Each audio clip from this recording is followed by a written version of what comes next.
lo hemos invitado a nuestro querido Manuel Morales para analizar en qué condiciones, cuál es la situación en la que estamos llegando a estos días y cuál es el panorama.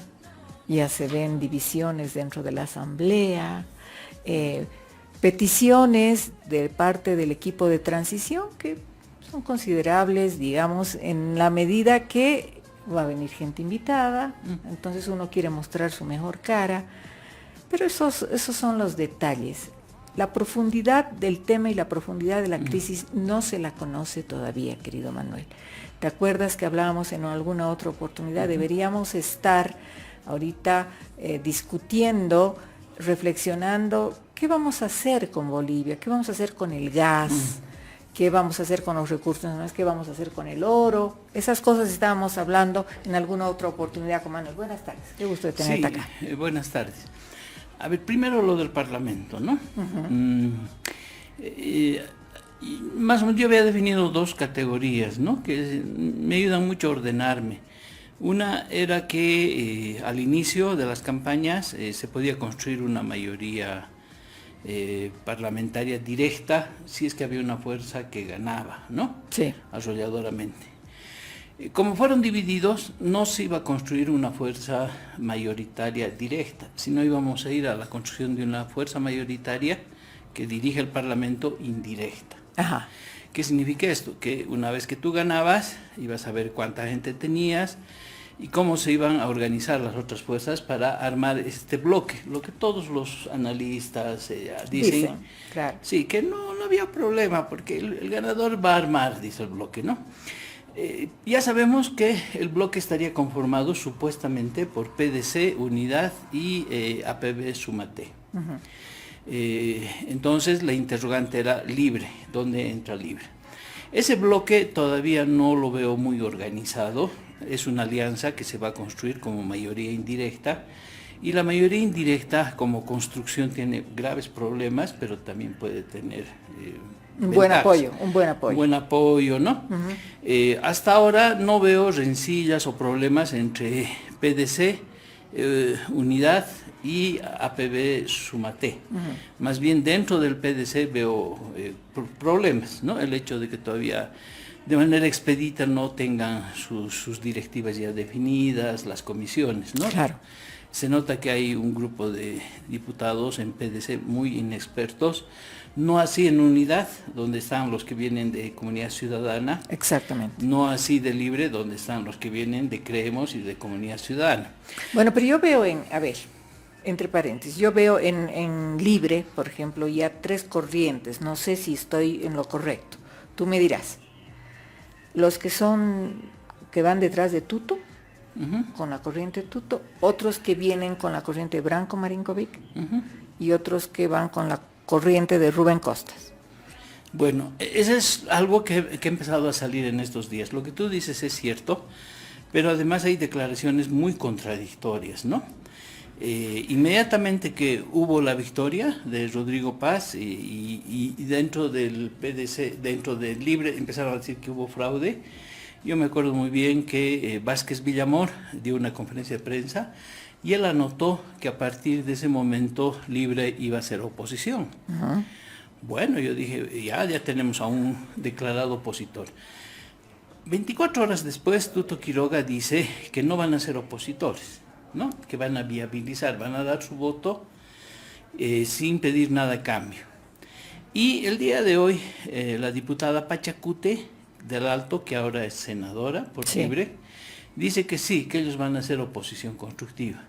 Entonces, veo demasiados mensajes contradictorios en un tema que es vital. ¿Libre es oposición o no es oposición?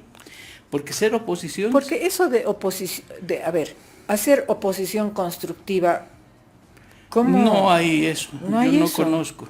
Cuando haces oposición... Eres oposición. Eres oposición. ¿No ve? Entonces, Unidad sí va a ser un aporte constructivo. Si Libre ha definido, y hoy día, que no es la vocera, ese es el otro tema que empieza a hacer ruido, ¿no ve?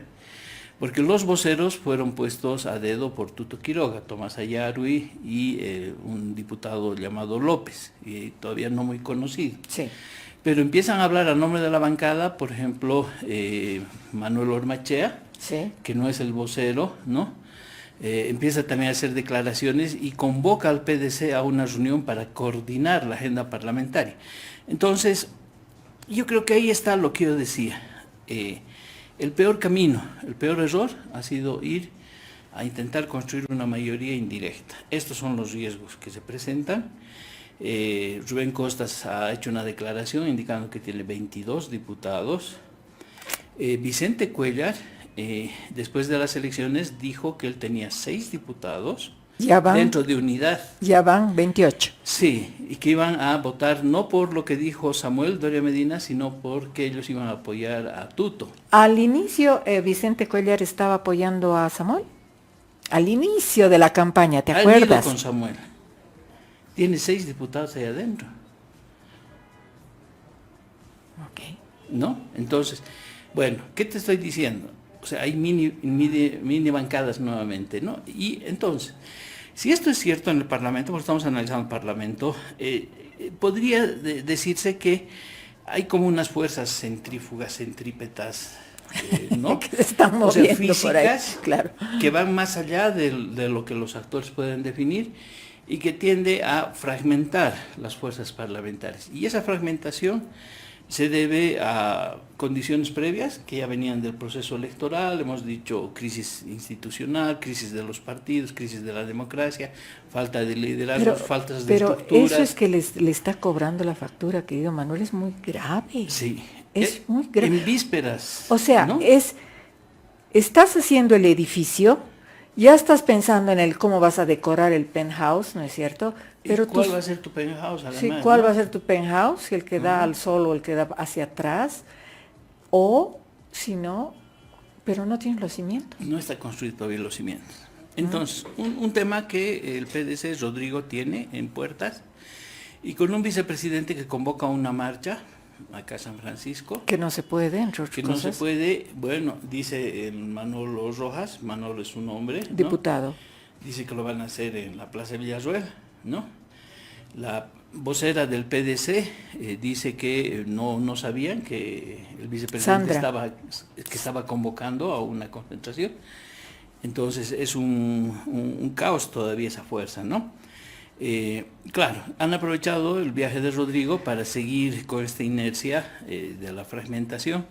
Esperemos que ya con Rodrigo él pueda poner orden en la bancada.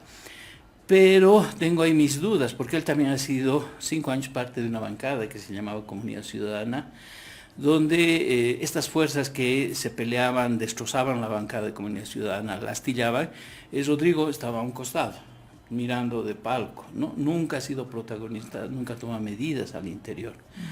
No sé si ahora lo vaya a hacer. Pero bueno, tú decías el tema parlamentario. Sí. Segundo tema, la transición, ¿no? Entonces, bueno, yo creo que tiene derecho Rodrigo a hacer un acto de posesión. Ha magnificado, ¿no? el acto en sí mismo, porque él dice que ahora Bolivia se está proyectando al mundo y el mundo ahora viene a Bolivia, ¿no? Hay 2 presidentes que están viniendo, que son altamente antagónicos, ¿no? A nivel internacional. Boric y Milei. Ajá. No, nosotros, dentro de la tolerancia democrática, magnífico que vengan, los respetamos, hay que darles un muy buen recibimiento. Con Boric hay un protagonismo, las relaciones con Chile, volver a retomar. Que son delicadas, sí, Manuel, ¿no? sí, la presencia de Boric es oro puro, es un diamante puro que hay que atesorarlo, y Rodrigo tendrá que establecer las mejores relaciones para restablecer relaciones diplomáticas. ¿Cuál ha sido el elemento que ha dinamitado la relación con Chile? Si bien no teníamos relaciones diplomáticas, Evo Morales. ¿Con qué? Con el juicio en La Haya, ¿no? Claro. Y luego el tema del SILAR. Bueno, es que se puede reconstruir, sí, para eso es la diplomacia. Entonces va a haber un protagonismo ahí, y más cuando hay una campaña en Chile donde hay senadores que nos odian a los bolivianos. Que quieren cerrar la frontera, ¿no? Sí, además que quieren poner muro, todo, pues. Sí, no solo zanjas, eso. todo. Nada, no vamos a pasar, no quieren nada con los bolivianos. y que vamos a sufrir, dicen, nuestro aislamiento, entonces que nos devuelvan pues lo que nos han quitado para empezar, ¿no? Nosotros tampoco No, alguien me decía el otro día, mira, en la conversación también es bonito ampliar.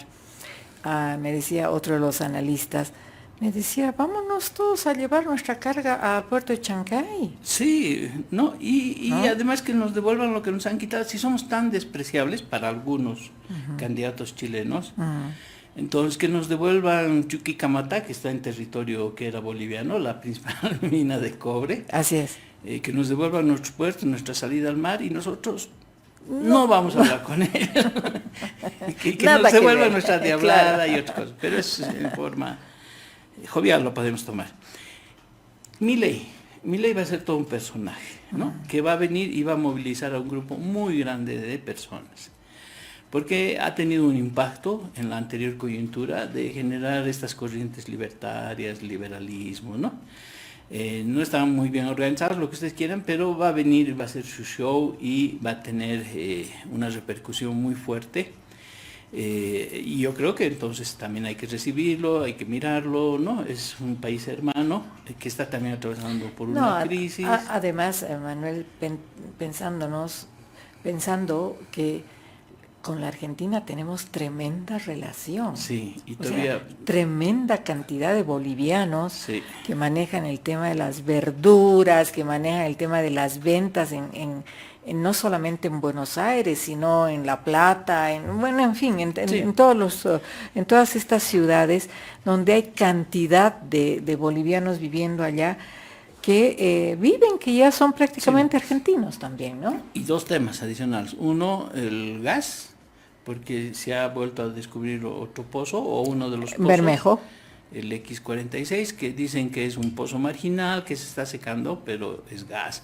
Es gas. Y el tema de la cocaína, ¿no? Que va hacia el lado argentino. Entonces, bueno, en la transición están nuestros invitados, perfecto, que el partido que es el ganador organice la posesión, que lo hagan bien, ¿no?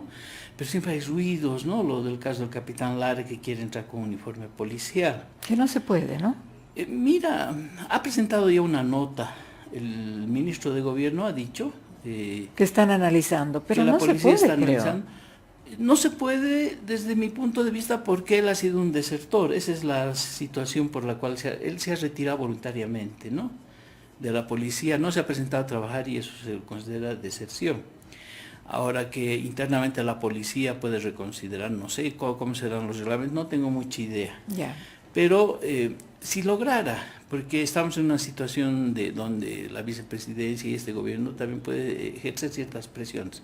Y Lara está demostrando que es una persona que presiona mucho. Si entrara con uniforme policial, desvirtúa el acto, ¿no? Introduce otro ruido, digamos, en el escenario de la posesión y genera un conflicto de amistades o enemistades con el tema policial, ¿no? Uh-huh. Porque genera, primero, la institución de los militares seguramente va a decir por qué, ¿no? O sea, ¿por qué esa situación, no? Claro. Eso es todo un problema. Entonces todavía la transición está formal, no está muy clara. Y en cuanto a los ministerios, estamos todavía pendientes, no hay mayor información. Aparentemente parecería que no va a haber, va a haber sorpresas porque seguramente nuevos ministros. 12 ministerios, ¿no? Sí. Se reduce a 12 ministerios. Sí, pero ¿no? Dicen que van a ampliar los viceministerios, o sea, parece que algunos ministerios van a comer otros, ¿no? Bueno, el de medio ambiente es delicado, ¿no? Bueno, el no tener ministerio de medio ambiente. Ahora sí, como viceministerio lo van a hacer mejor. Van a avanzar en el tema medioambiental, en los derechos de la madre tierra y todo eso, Manuel. Bueno, adelante, ¿no? Sí, además que el medio ambiente, sería contradictorio en algunos casos con lo que Rodrigo ha estado proponiendo. Sí. Una parte, Rodrigo ha planteado el tema de los bonos de carbono, que lo hemos analizado alguna vez. Sí. Entonces, cerrar un Ministerio de Medio Ambiente, ¿cómo viabilizas ese tema, no? Claro. El tema del agua es un tema muy delicado. Muy ¿no? delicado. El ¿no? tema del mercurio, Sí. el tema de las quemas, de los incendios, Sí. el tema de la Amazonía. No, es demasiado... No, es grande. Sí, es grande. Veremos, todavía no hay una posición oficial, Ajá. ¿no? Entonces no sabemos cuántos ministerios son, quiénes se van a hacer cargo. Y ahí viene el tema de qué significa entonces ya la nueva gestión de manera inmediata, porque van a entrar y tienen que resolver los mismos problemas que le está dejando Luis Arce. No hay un acto mágico en la transición, eso es bien importante señalarlo. Las condiciones políticas han cambiado, el relacionamiento internacional ha cambiado, pero en los hechos no va... El país es el mismo, país son es los el mismos mismo. problemas. Tienes la misma cantidad de recursos económicos para enfrentarlo y las mismas herramientas. Así es. Puedes cambiar los actores, Claro. pero las herramientas todavía no lo veo muy claro. Entonces, ¿qué ha conseguido Rodrigo Paz hasta ahora? ¿No? Hay fotos, hay viaje, hay buenas relaciones, Fondo Monetario Internacional, lo único concreto es un préstamo de la CAF, ¿no? 3.400. 3.100. 3.100 millones Sí. de dólares. Sí. Y dice que en aproximadamente 10 días a 15 días, el 15% va a ser desembolsado. ¿No? Ahí habrá que ver, entonces el Parlamento tendrá que haber una ley Específica, específica, exactamente. que apruebe el crédito. No hay crédito que no ingrese con ley en Bolivia. ¿Y qué significa el 15%? No iremos al 10, iremos al 15. 465 millones de dólares que van a entrar en los siguientes 10 días. Con eso, al ritmo de la importación, que ya sabemos más o menos que es 50 millones, 60, entre 50 y 60 millones Así es. de dólares a la semana, alcanzaría, estirándole esa platita, para 8 semanas de gasolina, para comprar 8 semanas de gasolina, 2 meses, todo noviembre y todo diciembre. En enero no habría plata de crédito internacional. Rodrigo no ha señalado que hubiese conseguido otro crédito más. Es bien clarito, ha viajado, ha estado en Estados Unidos, ha estado en Panamá. Ha estado en Panamá, ha estado con el BID, ha estado Sí. con el fondo. Pero no hay un No sé anuncio si oficial. Fonplata, no sé si FLAR, no sé. Nada, lo único oficial Es CAF. es CAF, ¿no? Y la CAF nos presta al 4 al 5% Intereses de altos. intereses, que son uno de los más altos, pero eso es lo que ha conseguido. Entonces no despreciemos lo que Rodrigo ha conseguido. No, es claro. bueno, es importante. Así es. Haciendo números... es 8 semanas. Son 8 2 meses, 8 semanas. Ok. ¿No? Luego han dicho los que han viajado con él que sí, que ya tenemos gasolina y petróleo, que lo que falta es la parte operativa. Pero ¿Cómo? dice que ya han arreglado también eso, ¿no? Sí, ¿cómo será? ¿Con quién será? Estarán comprando, pero eso hay que pagar también, ¿no? Entonces, seguramente las dificultades ya en la transición, en la toma del gobierno, que encara el gobierno y los nuevos ministros de Rodrigo Paz son exactamente las mismas del gobierno saliente. Ahora, un ratito, vamos a hacer paréntesis aquí porque también es bueno acordarse. ¿Cuál ha sido la pelea de los últimos meses en el gobierno de Luis Arce? Los 1.800 millones de dólares no aprobados en la Asamblea Legislativa. Que ya han sido aprobados. Que ya han sido aprobados, ¿no? Poco a poco han ido Sí. aprobando. Bueno, entonces están haciendo lo mismo. Sí, ahora, esos créditos O sea, será febrero, marzo que podrá disponer, ¿no? Pero son para temas específicos, en fin. Entonces, el plan de Tuto era 12.000, grande, ¿no? Tajada grande. No sé si el viaje de Tuto le hubiera dado lo mismo que a Rodrigo. Tal vez hubiera sacado más, no sé de dónde ni cómo.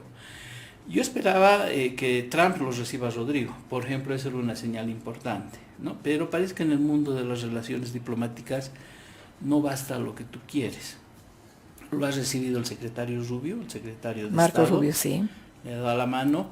No ha habido conferencia de prensa conjunta. Rubio no ha hecho ninguna declaración más que una fotito con el apretón de manos. el del FMI lo mismo, Ajá. y el de la CAP sí, el de la CAP estaba ahí al lado y ha hablado y ha dicho que sí, Ajá. que hay 3.100 millones, ya sabemos lo que significa eso, y por lo tanto, entonces, lo que vaya a hacer Rodrigo Paz desde el momento de la posesión con sus nuevos ministros, tiene que ser algo verdaderamente extraordinario para resolver los problemas que tenemos. Si su equipo es más pequeño, más eficiente, debería tener altas capacidades para mejorar al equipo de Luis Arce, que ha sido un equipo elefantiásico, le llamaremos así. Bueno, lo que pasa es que ha sido un equipo que están todo peleando entre ellos también. Sí, pero además metido en la corrupción, ¿no? Entonces, nuevo equipo, veremos cuán eficiente es y le vamos a dar, por supuesto, el derecho a la duda, para ver si en el pequeño lapso de tiempo que tiene va a lograr resolver todos estos problemas. Ahora, bien, en el tema de la transición también está la documentación. Ha habido un equipo de Rodrigo Paz que ha estado visitando los ministerios, ¿no? Así es. A la cabeza de una diputada. Así es. Hemos visto las fotografías, hemos visto que le han entregado unas carpetas grandes. Y Así es. la última declaración que hace la encargada... Carla Faval. Sí. ¿No? Dice, nos han dado mala información, los datos son más preocupantes. No están completos. Y luego dice, nos han dado CDs en blanco, con información en blanco, ¿no? Grave. O sea, no les han dado la información que ellos necesitaban, e incluso, aunque les hubieran dado, me parece muy obsoleta la forma como han ido a pedir a un ministerio, porque te pueden dar sus informes, sus memorias. Claro, tú, o sea... Y te puedes ir a tu casa con un montón de archivadores, pero esa no es la manera de acceder a la información, de obtener información y de poder tener mayor precisión. Es una diputada con un equipo técnico, ¿no? Cuando en realidad deberías haber tenido por cada ministerio ya un equipo de los futuros ministros o sus allegados haciendo esta tarea. Y el acceso a la información es pues es fundamental, pero tienes que saber qué información quieres, qué estás buscando, ¿no? Entonces a mí me parece que en eso también se ha cometido un error, ¿no? Mandarla a una diputada a recoger archivadores, CDs, y ahora ella dice que muchos de estos CDs están en blanco. Entonces el gobierno no ha colaborado en la transparentación, no sé si la palabra es correcta, Sí. la transparentación de la información al nuevo gobierno. Y no sé si esa información les va a servir al gobierno, a los actuales nuevos ministros, porque es una información muy específica en cada ministerio que tú tienes que conocer, porque hay algunas trampitas, ¿no? Por ejemplo, si yo te digo he ejecutado presupuestariamente el 90% del presupuesto, te estoy diciendo en qué he gastado, pero no necesariamente lo que has gastado es eficiente, ha logrado los objetivos perseguidos, Claro, ¿no? Tú ya sabes, claro, ¿no? claro. Entonces, la información es vital, pero la información tiene que ser decodificada. Depende de qué estás haciendo, a dónde vas. ¿Cómo tendría que haber sido? A ver, porque desde conformar, desde ir la diputada a recibir los enormes archivadores en miles de temas, que no sabes por dónde empieza, dónde es el principio y dónde es el final de cada tema. Hay cosas que dice el menudeo dentro de los ministerios, que eso no nadie le está diciendo. Si le entregan CDs en blanco, no tiene la información necesaria, entonces no es una buena manera. Sí. ¿Cómo debería haber sido el equipo de transición, querido Manuel? Primero, el que va a ser ministro o ministra de la presidencia, él debería haber encabezado esto. O sea, ya una persona... Teléfono José Luis Lupo, digamos. Sí, ¿no? Si él va a ser o otro, que pueda acceder a los ministerios y pueda mantener una relación permanente con los ministerios para, en función de revisar la información, ir pidiendo aclaraciones y demás. No es la visita de una diputada que le das folder, se va, archivadores, y la confundes, la tosigas con hojas y hojas que al final no dicen nada o pueden decir muchas cosas, ¿no? Entonces, ¿qué temas sensibles tenemos? Por ejemplo, no creo que se haya dado la información específica sobre el tema hidrocarburífero, por ejemplo, porque el presidente saliente ha estado señalando en sus últimas intervenciones que ha habido 20 pozos explorados, Sí. positivos. Ahí está el Bermejo X46. Sí. Lo que Está conversamos. lo de Mayaya, Sí. que es un tema interesante, muy Interesante. especial, que hay que tocarlo cuando hablemos de los temas de la gobernación de La Paz, por ejemplo. Así es. Entonces, el tema de la importación, cuánto de gasolina y diésel verdaderamente Claro, hay ahora dice estocado. que ya no van a utilizar boat trading, ¿no? No, Ya no, fuera boat trading. Sí, y dentro de eso entra el discurso general que ha dado Rodrigo y toda su gente de que va a solicitar auditorías. Y ahí yo tengo un problema, ¿no? No conozco una buena auditoría, excepto la del ingeniero Mariaca, cuando estaba asumiendo Evo Morales, y que le dan la tarea de hacer las auditorías a YPFB. El Además ingeniero que... Mariaca, para términos históricos, para contextualizar, el ingeniero Mariaca hace un informe de auditoría, Evo Morales recepciona y no lo publica, el informe de auditoría. Luego el ingeniero Mariaca, que es un verdadero patricio, da una conferencia de prensa y da el acceso de la auditoría a los medios, ¿no? Y algunas personas lo han publicado, ¿no? Es la única auditoría interesante que he conocido sobre un tema clave que era cómo las empresas transnacionales se estaban apropiando del gas en boca de pozo, todo lo que originó la crisis de la guerra del gas. Del gas, el 2003. Sí, eso posibilitó que Andrés Solís Rada fuera posteriormente ministro. Así es. Y saliera como ministro, ¿no? Ya cuando Evo Morales toma otras direcciones. Otras decisiones. Sí. Ahora bien, cuando Rodrigo habla de auditorías y su equipo, yo no entiendo verdaderamente de qué están hablando. Porque la auditoría es todo y nada. ¿Quién va a hacer la auditoría? ¿Quiénes van a hacer las auditorías? ¿Cuánto tiempo van a hacer? ¿Cuánto cuesta una auditoría? Dependiendo de quién lo va a hacer. Las auditorías tienen la característica de tener recomendaciones. No hay auditorías que sean muy precisas, te abren puertas a procesos administrativos, civiles e incluso penales. Uh-huh. Las auditorías te pueden dar una cuantificación de errores cometidos. Y bueno, y luego tomar las decisiones sobre auditorías, pero ¿cuántas auditorías van a hacer? ¿A las 140 empresas? Claro. ¿A los 18, 19 ministerios? Van a ser auditorías hechas por la Contraloría hace ese tipo de auditorías, ¿no? Entonces, me parece que...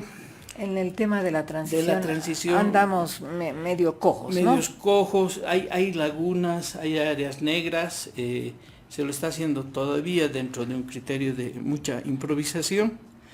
Y bueno, y la gente seguramente está esperando la llegada del día del acto para ver, ¿no? Claro. Ser espectadores. Y la posición del nuevo gabinete, por supuesto. Sí, y veremos cómo empieza a trabajar ese nuevo gabinete. Pero por lo pronto yo te puedo señalar que ese nuevo gabinete, esos nuevos ministros, no van a tener las herramientas de la transición para poder expresarse en cada ministerio de cómo están recibiendo esos ministerios y cómo van a hacer la reorientación. Y yo me imagino, querido Manuel, que tendrán que estar pues un rato en los ministerios, 1 mes, 2 meses, para decir, bueno, ¿saben qué? Así había estado esta institución, ¿no? Sí. Estos son los problemas, esto es en lo que se ha avanzado. Tendrá que el ministro empaparse un poco de la situación al interior de los ministerios, ¿no? Inclusive de saber cuántos empleados tiene el propio ministerio, ¿no? Sí.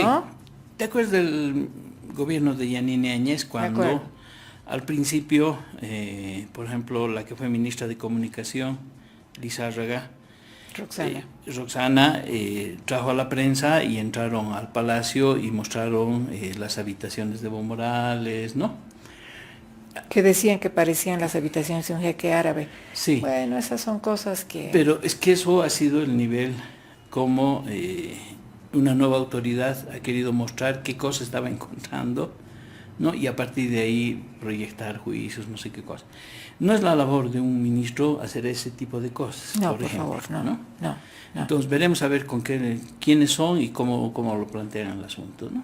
Bueno, tenemos unos 5 minutos, 7 minutos más, Manuel, para que hablemos sobre qué está recibiendo, qué tipo de país está recibiendo, Rodrigo. No es fácil lo que te estoy pidiendo, pero sin tener un partido estructurado en la Asamblea, hemos dicho no hay cimientos y están hablando del penthouse, Sí. ¿no? Sin tener esa cohesión que debe tener el PDC, sin tener la propia cohesión con las tres fuerzas mayoritarias en la propia Asamblea, con un vicepresidente Lara que es a veces eco de lo que la gente piensa, dice cosas que la gente piensa, pero aparentemente podría convertirse en algún momento en una persona que no le sea tan cómoda al propio presidente Paz, ¿no? Por las expresiones que tiene, por lo menos de manera pública, ¿no? Porque yo creo que también hay cosas que se deben arreglar al interior entre ellos, entre la relación. Entonces está recibiendo un país donde sigue habiendo mucha pelea por el poder, un país donde tiene recursos naturales, donde hay cosas que realmente no están bien, como el tema del oro, por ejemplo, que hay cosas que hay que corregir, y con algunos créditos aprobados, ¿no es cierto?, que podrían servir de colchoncito para los próximos meses, y con, por supuesto, problemas gruesos, problemas medioambientales, problemas de violencia contra la mujer, es decir, problemas sociales pesados, problemas del narcotráfico, querido Manuel. ¿Cómo ves? Mira, el principal problema que yo veo es lo que más Rodrigo ha puesto énfasis, es el 50-50, ¿no? Estamos intentando descifrar qué significa ese 50-50 y cómo se va a operacionalizar, ¿no? Lo que pasa es que tenemos un cuadro de 9 gobernaciones que han reducido sus ingresos. Visiblemente, ¿no? Sí. En el caso de La Paz, 611 millones. Así es. ¿No? Que es un presupuesto paupérrimo. Ajá. Claro, entra más plata porque son las transferencias, y ahí viene lo del 50-50, que le hace el nivel central a la gobernación y a los municipios para que ellos paguen ciertas cuentas vinculadas a salud y educación. Ese es un presupuesto más grande, pero lo real, por ejemplo, en la Gobernación de La Paz son 611. Con eso tienes que hacer proyectos, carreteras, batírtelas. Entonces, ¿qué viene con el 50-50? ¿No? Sí, el presidente Rodrigo Paz dice que va a dar el 50% del presupuesto para que las gobernaciones y los municipios se encarguen del 100% de la atención de salud y de educación. Es decir, que tenga que pagar maestros, médicos, todo va a tener que pagar con ese 50%. Sí, estamos fregados, ¿no? No, es que no van a poder. No van a poder, pero además les va a exigir que lo hagan con parte de su presupuesto.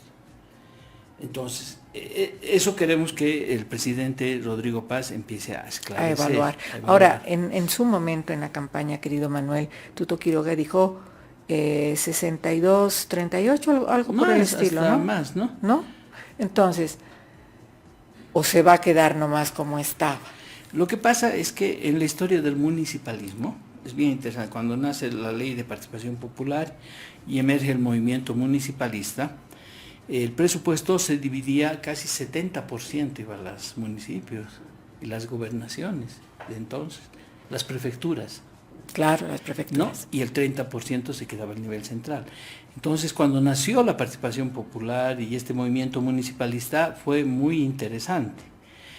Conforme pasado el tiempo y luego llega el gobierno de Evo Morales, se dieron cuenta que esos niveles subnacionales eran malos administradores y que había que centralizar esos recursos porque desde el Estado es más eficiente, por ejemplo, definir e invertir en carreteras y que las gobernaciones se encarguen de las carreteras secundarias y los municipios de otras cosas. Bueno, y en algún momento también se habló, querido Manuel, de que las gobernaciones mal utilizaban esos recursos para otras cosas, para fines políticos que no debieran utilizar. Sí. ¿No? Entonces, bueno, uno de los primeros problemas es el famoso 50-50. Sí. ¿Cómo va a ser? Porque se ha dicho que en la transición que Rodrigo va a firmar 8 decretos, otros un dicen paquete de 8 decretos, ¿no? Así es. Ya. Uno de ellos es el 50-50. Entonces, el otro es el perdonazo tributario, ¿no? Que es interesante porque Si tú tienes deudas, no te van a condonar las deudas, sino las multas que no has pagado, ¿no?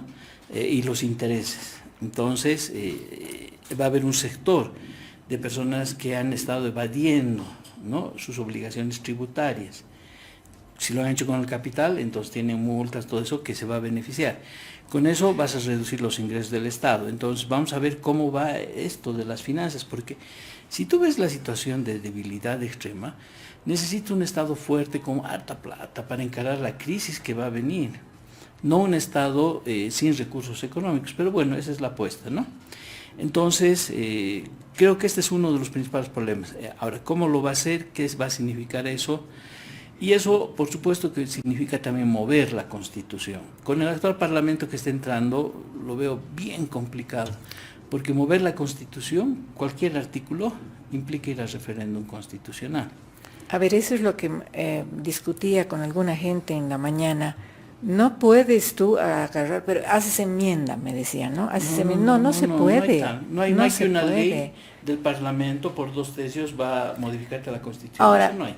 Ahora, si tenemos que cambiar tantas cosas, sí. Si estamos hablando de que van a venir empresas de afuera a trabajar con el tema del gas, con la exploración, ¿no es cierto? Con los temas más importantes. Sí. Tenemos que tener otra ley de hidrocarburos, otra ley de inversiones, ¿sí o no? Sí, eso, ¿no?, es todo un colchón. ¿Eso cuánto tiempo te va a tomar, querido Manuel? Por lo menos 1 año, 2 años. Bueno, ¿no? Ahí está. Además necesitas un estratega jurídico, que no es Juan del Granado. Juan del Granado estaba bien para la reforma, ¿no?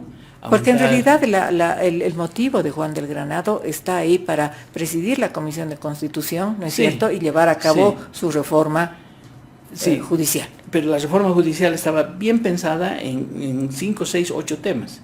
Restaurar la jurisdicción indígena originaria, elevar el presupuesto del órgano judicial, crear los juzgados de paz, ¿no?, para desconcentrar las causas que están en los estados judiciales actuales. Hablaba de mejorar meritocráticamente a los jueces, ¿no? Te estoy hablando de... No, lo que estamos hablando es de otra estrategia que te tiene que abrir la Constitución y te tiene que plantear de manera ordenada una especie de bloques. En los temas tributarios, vamos a mover las competencias, porque ese es el 50-50. Claro. ¿No? Entonces, eso es un paquetazo, ¿no?, que tiene que ir a modificar varios artículos de la Constitución. En el tema de las autonomías, ¿no?, ¿cómo se va a fortalecer? En el tema... de las autonomías, cuando en Santa Cruz ya están hablando de, obviamente, de otro tipo de digamos, federalismo. Sí, ¿no? El tema más duro, el tema de los recursos naturales, ¿no?, que así como están planteados, no puede venir ninguna empresa internacional, extranjera, a operar si no es a través del Estado, ¿no? El tema de las cooperativas, ¿no?, ¿las mantenemos o las cambiamos? Yo soy partidario de la privatización de todas las cooperativas, para que sean empresas privadas, que paguen impuestos, cumplan la ley general Querido del Manuel, trabajo. quiero ver eso. No, eso lo vamos a hacer en La Paz, luego vamos a hablar de eso, ¿no?, pero es imperativo. Ojalá. Entonces, el estratega no es Juan del Granado para estos temas, ¿te das cuenta? Sí. Estamos hablando de abrir. Para eso necesitas un diseñador que pueda además generar cuántas leyes van a hacer, o sea, cuántas reformas vas a hacer, qué artículos, o sea, tac. Y es otra cosa eso. Necesitas políticos. Y parece que la mirada es poner... En 3 palabras, por favor, querido Manuel, porque tengo una entrevista a 5:30. Creo yo que ahorita el gabinete debe ser político, básicamente. Sí. Y parece que Rodrigo Paz está yendo por un gabinete técnico. Sí, un gabinete político de alto vuelo. De alto vuelo. ¿No? Estrategas, operadores. Que sepa, ¿no? Sí, que vaya, que hable con sí. unos, que hable con los otros, que haga consensos. Exacto. ¿No? Que sepa cómo va a transformar el viejo Estado en un nuevo Estado. Eso es lo que necesita Rodrigo.